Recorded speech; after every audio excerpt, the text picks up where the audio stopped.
కండలు తిరిగిన టెక్నాలజీ కాస్త ఖరీదే గురు. పూర్తి వివరాలకు చదవండి రేపటి సాక్షి దినపత్రిక. ఎటువంటి అధికారి కానీ ఉన్నటువంటి ప్రజాప్రతినిధులు కానీ వచ్చినటువంటి దాఖలు అని చెప్పి వీరు కూడా స్పష్టం చేస్తున్నారు. ఇక్కడ ఉన్నటువంటి యువకులు కూడా ఉన్నారు, వీరితో మాట్లాడి ప్రయత్నిద్దాం. అన్న చెప్పండి, ఎలా ఈ 4 రోజుల నుంచి కూడా మీరు పడుతున్నటువంటి ఇబ్బందులకు సంబంధించి ఎవరైనా స్పందించి ఇక్కడ ఉన్నటువంటి అధికార యంత్రం కానీ ప్రజలకు సంబంధించి సహాయ చర్యలు చేశారు? ఇక్కడ అధికారులు అనే వాళ్ళు ఎవరూ లేరండి. అక్కడ 1-2 కానిస్టేబుల్ని పెట్టారు, ప్రైవేట్ పడవలలో దింపుతున్నారు. అవి గవర్నమెంట్ అనుకున్నాము, సాయం చేయండి రా అంటే 1000 ఎవరా తీసుకెళ్తామంటున్నారు. ఇక్కడ సాయం చేసిన నాదులు లేడు, ఇంట్లో కొవ్వొత్తులు ఇచ్చిన వాళ్ళు లేరు. మునిగిపోయిన 3వ రోజు వచ్చి పాల ప్యాకెట్లు భోజనాలు తెచ్చి వృధాగా పడేశారు. స్వచ్ఛంద సంస్థలు వాళ్ళు వీళ్ళు తెచ్చి బైకుల మీద తెచ్చి పంచుతున్నారండి, ఇళ్ళగడ వండుకొని వచ్చి. ఆ తర్వాత గవర్నమెంట్ లారీలు పంపిస్తే ఏం లాభం? ఇళ్లలో నీరు లేదు, పిల్లలు ఏడుస్తుంటే కొవ్వొత్తులు పెట్ట వెలుగు లేదు. ఎంతమంది ఇబ్బంది పడుతున్నారు, ఎంతమంది ఆర్తనాదాలు. ఎవరు చూసారు ఈ రాజరాజేశ్వరి పేటని? ఆ పక్క పేటలో చూడండి, ఆయన చేస్తున్నాడు ఎంతో కొంత నిన్నటి నుంచి.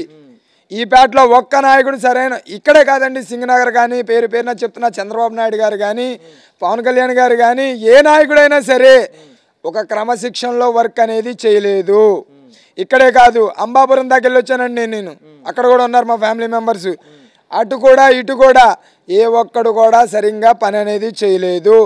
ఒక పోలీస్ యంత్రాంగం చల్లా చెదురు, అదేంటి అది దాన్ని ఏమంటారు, వీళ్ళన్న ఎర్రకోట్లు వేసుకొని తిరుగుతున్నారుగా, ఎన్ఆర్డి అనా NDRF, వాళ్ళు చేసింది ఏమీ లేదు. ఎవ్వరి కాళ్ళు చేతగాని ధనంతో ఎక్కడికక్కడికి ఆగిపోయారు అంతే. పట్టుబట్టి 4 అది కూడా ఉన్న వాళ్ళని సేవ్ చేసిన తతంగమే కనబడుతుంది. ఇక్కడ రాజరాజేశ్వరిపేటలోనే కానీ బయటే కానీ ఎంప్లాయీస్ని అనేది కాపాడడం అనేది కనబడుతుంది. నిరుపేద ప్రజలు, డబ్బున్నవాడు 100 ఇచ్చి 1000 ఇచ్చి బోట్లో వెళ్ళిపోయాడండి. ఏమీ లేనివాడు ఇళ్లలో మూలుగుతున్నారు, మొక్కుతున్నారు. పట్టించుకున్న నాదులు లేడు. వాళ్ళు నీరు తగ్గింది, ఏ నాయకుడైనా వచ్చాడా? ఎవరైనా పట్టించుకుంటున్నారా? ఎవరైనా ఏంటని అడుగుతున్నారా?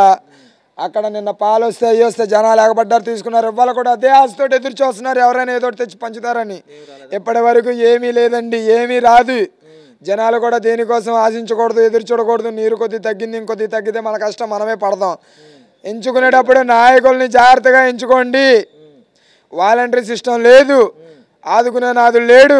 పోనీ అన్నా నేను చెప్తున్నా, జగనన్న అని కాదు, జగనన్న ఉంటే వీధికో వాలంటీర్ అయినా ఉంటాడు, ఒక ఏరియాకో 4 వాలంటీర్ ఉంటాడు. ఎవడో ఒకటి 4-5 సాయం చేస్తారు. ఈ చంద్రబాబు నాయుడు వచ్చాడు, వాలంటీర్లను ఎత్తేసాడు. ఎవడండి ఇక్కడ ఆదుకునే నా కొడుకులు? పార్టీలో తిరిగే వాళ్ళు 4 పట్ల వాళ్ళు ఎల్ల ఉన్న సందుల్లో పంచుకున్నారండి. అంటే వాళ్ళు ఏదైనా ఇచ్చుంటే నాయకులకి సంబంధించిన నాయకులు అయితే ఎవరైతే ఉన్నారో వాళ్ళ ఇళ్ళ చుట్టూ వాళ్ళ సందుల్లో వాళ్ళకి అక్కడ ఇచ్చుకున్నారండి, వాళ్ళకి కావాల్సిన వాళ్ళకి ఇచ్చుకున్నారు. ఏంటి మిగతా ప్రజల సంగతి ఏంటి? ప్రతి సందుకి తిరిగిన నాదుడు ఎవడు? కోవిడ్ అంటే అది అయిపోయిందండి, అయిపోయిన దాని గురించి అడగకూడదు, ఉన్న దాని గురించి అడగండి. మళ్ళీ కోవిడ్ రమ్మంటే రాదు ఈ వరద పోయిన తర్వాత. గతంలో అంటే అప్పుడు పర్లేదండి, అప్పుడు మాకు కొత్త అయినా సరే అప్పుడు పర్లేదు అనిపించింది. పేదలకు ఇళ్ళ దగ్గరికి వచ్చి ముసలోళ్ళకి అక్కడికి వెళ్ళలేకపోతే తీసుకొచ్చి డబ్బులు ఇచ్చారు. ఇప్పుడు ఎవడిస్తాడండి? ఈ వరదలో 1వ తారీఖు నుంచి 10వ తారీఖులో పెన్షన్లు ఇస్తారు, రావాలి అంటే ఎవడెళ్తాడండి ఈ వరదలో బయటికి? ఎవడింట్లో తినడానికి కూడా రూపాయలు లేని పరిస్థితి.